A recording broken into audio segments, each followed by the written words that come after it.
এই মিছিল এগিয়ে যাচ্ছে। এই মিছিলের কিন্তু পেছন আমরা 1 ঘন্টা প্রায় হয়, এর মধ্যেও কিন্তু আমরা এই মিছিলের পেছন আমরা দেখতে পাচ্ছি না। ছাত্র, শিক্ষক, অভিভাবক, সর্বস্তরের পেশাজীবী মানুষ এই মিছিলে কিন্তু সম্পৃক্ত হওয়ার আমরা স্বচক্ষে দেখছি। আপনারা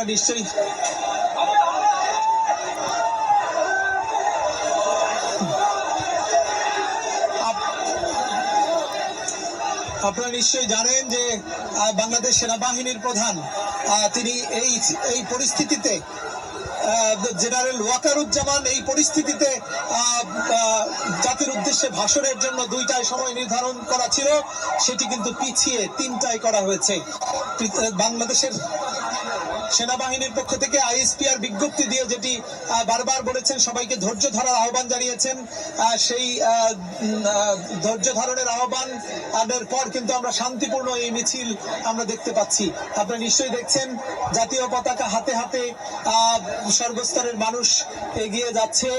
আসলে এই কারফিউ ভেঙে দীর্ঘ বছর পরে অতীতে এরকম কারফিউ ভেঙে এত জনস্রোত ঢাকায়, রাজধানীর ঢাকায় কখনো হয়েছে এমনটি আসলে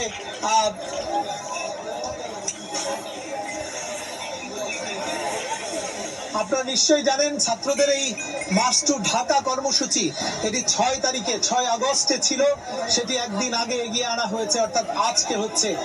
সবার মধ্যে আসলে এক ধরনের শঙ্কা ছিল যে মার্চ টু ঢাকা কর্মসূচিতে কি ঘটে, কি হয়। সবশেষ সকাল থেকেও আমরা রাজধানী ঢাকায় ঘুরেছিলাম, যখন আমরা কিন্তু অনেকটা শূন্য রাজপথ দেখেছিলাম। হঠাৎ করে একটার দিকে কিন্তু এই টঙ্গী থেকে শুরু করে উত্তরা হয়ে এয়ারপোর্ট অতিক্রম করে এই জনস্রোত চলে এসেছে ঢাকায়।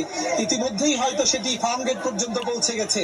আমরা এর পেছন সাইড অর্থাৎ মিছিলের পশ্চাৎ ভাগ কোথায়